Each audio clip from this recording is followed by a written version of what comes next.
নমস্কার বন্ধুরা, স্বাগতম মঞ্জুশ্রী কিচেনে।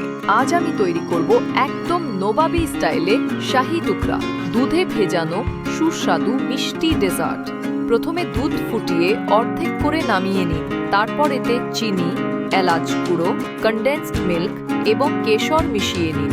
এবার একটি পাত্রে পাউরুটির ধার কেটে নিন। এরপর কড়াইতে ঘি গরম করে সোনালি করে ভেজে নিন। এবার ভাজা পাউরুটিগুলো প্লেটে সাজিয়ে ঘন করা গরম দুধ ঢেলে দিন। ওপরে কুচনো বাদাম ও পেস্তা ছড়িয়ে ঠান্ডা করে ফ্রিজে রেখে দিন। ব্যাস, তৈরি হয়ে গেল শাহি টুকরা। এবার ঠান্ডা ঠান্ডা শাহি টুকরা পরিবেশন করুন, দেখবেন সবার খুব ভালো লাগবে। ভিডিওটি পছন্দ হলে লাইক দিন, কমেন্ট করুন এবং সাবস্ক্রাইব করতে ভুলবেন না মঞ্জুশ্রী কিচেনকে আরও নতুন নতুন রেসিপির জন্য।